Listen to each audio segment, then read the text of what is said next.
Hello and welcome to my channel students. I hope आप पिछली videos लगातार देख रहे होंगे, तो आपको पता होगा अभी तक हम पहुंचे हैं 9th क्लास के 12th चैप्टर के 12.2 एक्सरसाइज के 7th क्वेश्चन तक हम कर चुके हैं और आज हम इसका 8th और 9th क्वेश्चन करेंगे।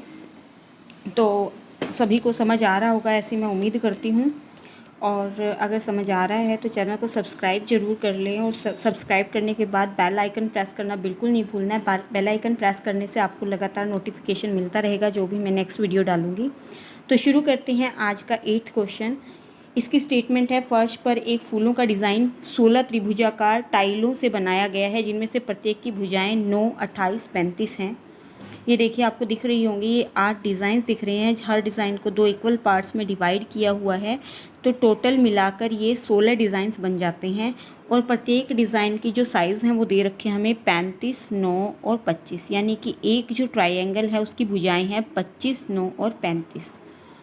तो हमें पता करना है इन टाइलों को 50 पैसे प्रति सेंटीमीटर की दर से पॉलिश कराने का व्यय। तो पॉलिश कराने का व्यय तो हम बाद में निकालेंगे, सबसे पहले हमें इसका क्षेत्रफल निकालना पड़ेगा। अगर हम क्षेत्रफल निकाल लेते हैं एक टाइल का, तो उसको 16 से मल्टीप्लाई करके हम पूरे कंप्लीट डिज़ाइन का क्षेत्रफल निकाल लेंगे, और पूरे का क्षेत्रफल आने के बाद हम जो भी उस पर खर्चा आएगा वो हम निकाल सकते हैं, क्योंकि हमें 1 सेंटीमीटर वर्ग का 1 सेंटीमीटर स्क्वायर का जो व्यय है वो दे रखा है 50 पैसे। तो शुरू करते हैं अपना क्वेश्चंस। तो ए हमें दिया हुआ है 9, बी हमें दिया है 28 और सी हमें दिया है 35। सबसे पहले हम एस निकालेंगे। 9, 28 और 35 को जोड़कर 2 से भाग करेंगे। 9 और 8 17 और 5 22, 3 और 2 5 और 2 7, 72 को जब 2 से भाग करेंगे 36 सेंटीमीटर हमारा क्या आ गया, इसका एस यानी कि अर्ध परिमाप। अब हम निकालेंगे इसका क्षेत्रफल। तो एक टाइल का क्षेत्रफल हो गया, एक टाइल का क्षेत्रफल फॉर्मूला हमें अभी तक आ गया होगा, S S minus A S minus B S minus C. S की जगह 36, ए की जगह 9, बी की जगह 28 और सी की जगह 35। 36 में से 9 को सब्ट्रैक्ट करेंगे तो 27 आएगा, 28 को सब्ट्रैक्ट करेंगे तो 8 आएगा और 35 को सब्ट्रैक्ट करेंगे तो 1 आएगा। अब हम क्या करते हैं, 36 को तो 6 गुणा 6 लिख सकते हैं, 27 को हम लिख सकते हैं 3 गुणा 3 गुणा 3, और 8 को लिख सकते हैं 2 गुणा 2 गुणा 2। जिसका पेयर बन जाएगा उसको हम बाहर निकाल लेंगे और जिसका पेयर नहीं बनेगा वो अंदर रहेगा। अंदर बचा 3 गुणा 2, तो ये हो गया 6 × 18 दूनी 36 वर्गमूल 6। ये हमारे पास एक टाइल का है। वर्गमूल जो 6 है वो लगभग 2.45 के बराबर होता है। जब मैं इनकी गुणा करूँगी तो मेरे पास आएगा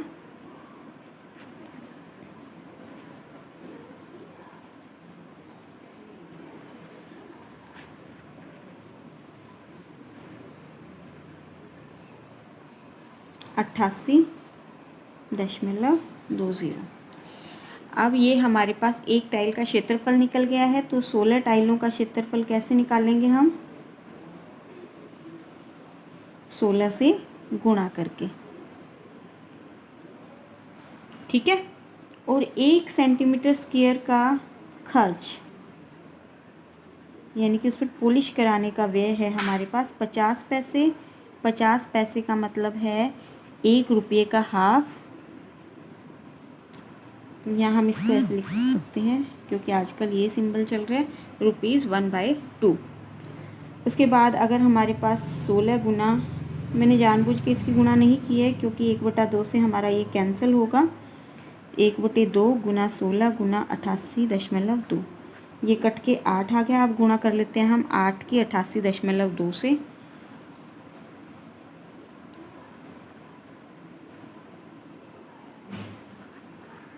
तो लगभग 705 रुपये हमारा इसका खर्च आएगा, और यही हमें निकालना था कि टोटल व्यय हमारा कितना आता है। तो आई होप समझ आ गया होगा। अगर समझ आ गया है तो नेक्स्ट क्वेश्चन पे चलते हैं। ये है कि एक खेत समलंब के आकार का है जिसकी समांतर भुजाएं 25 सेंटीमीटर और 10 सेंटीमीटर हैं और असमांतर भुजाएं 14 सेंटीमीटर और 13 सेंटीमीटर हैं। इस खेत का क्षेत्रफल ज्ञात कीजिए। अब ये देखिए, ये समलंब है और समलंब के क्षेत्रफल निकालने का तरीका होता है 1/2 गुणा समांतर भुजाओं का जोड़, जो कि हमें दिया हुआ है 25 + 10 करके निकाल लेंगे, गुणा ऊंचाई, यानी कि इन दोनों समांतर भुजाओं के बीच की जो भी ऊंचाई होगी वो गुणा में रखेंगे, जो हमारे पास नहीं है तो वो हमें निकालनी पड़ेगी। ये देखिए, मैं बी से एक लंब गिरा देती हूँ DC के ऊपर। ये BF हमारा लंब है। ये अगर हम निकाल लेंगे तो फॉर्मूले से बड़ी इजीली हम इस समलंब का क्षेत्रफल निकाल सकते हैं। तो सबसे पहले मैं ये त्रिभुज लूँगी, इस त्रिभुज का क्षेत्रफल निकालूंगी, जिसकी हेल्प से हमें BF मिलेगा। अब सबसे पहले हमें CE निकालना पड़ेगा। इसके लिए ये देखिए, ये टोटल 25 है, ये 10 है, तो ये इतनी भी क्या हुई, क्योंकि ये समांतर है, हमने ये रेखा जो है वो समांतर खींची है इसके, तो ये एक समांतर चतुर्भुज बन गया है। ये देखिए, ये हमें दी नहीं हुई थी, ये मैंने खुद से ड्रॉ की है, ये मैंने ड्रॉ की है।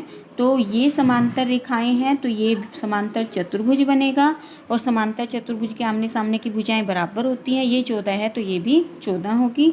ये 13 हमें दी हुई है और EC हम अभी निकालेंगे, क्योंकि ये टोटल 25 है, ये AB है, तो इसमें से अगर हम 10 माइनस कर देंगे तो CE हमारे पास 15 सेंटीमीटर बचेगी। तो हम लिख लेते हैं CE बराबर CD माइनस DE। CD है हमारे पास 25, DE है हमारे पास 10, माइनस करके हमारे पास आएगा 15 सेंटीमीटर। अब CE हमें मिल चुका है। उसके बाद हम क्या करेंगे, BCE के अंदर त्रिभुज BCE में ABC हमें दिया हुआ है, A हो गया, हमें 14 ले लेते हैं, B 13 ले लेते हैं और C 15 सेंटीमीटर। सबसे पहले अर्ध परिमाप निकालना होता है। अर्ध परिमाप निकाल लेते हैं, A + B + C बटे 2, यानी कि 14 + 13 बटे 15 + 15 बटे 2। तो ये हमारे पास निकलेगा 27 + 15 42।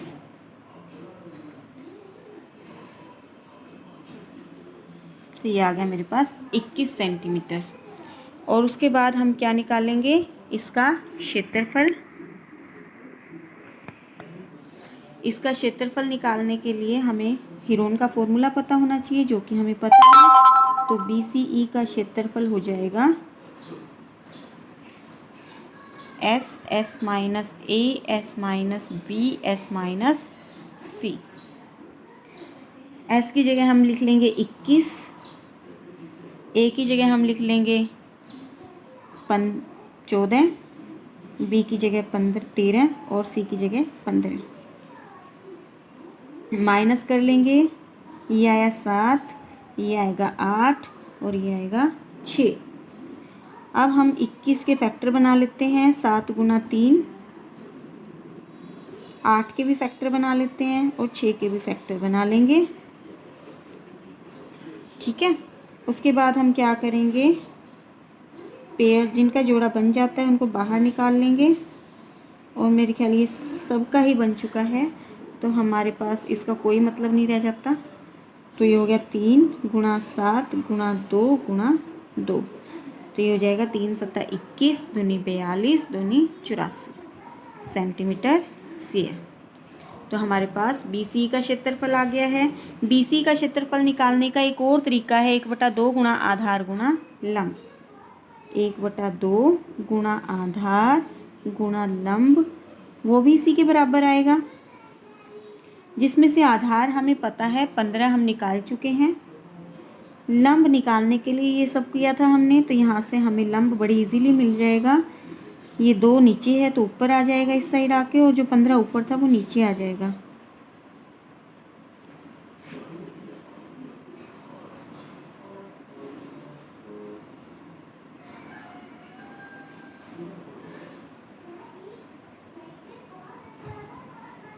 ग्यारह 11.2 सेंटीमीटर इसका लंब आ चुका है।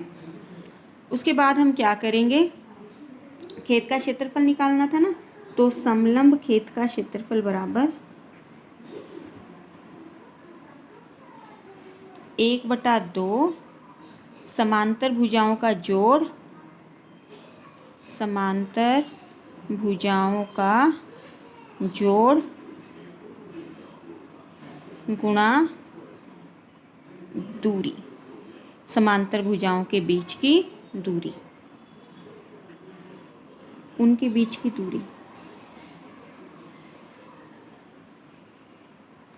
समांतर भुजाओं का जोड़ यानी कि 25 + 10 और उनके बीच की दूरी हम निकाल चुके हैं 11.2।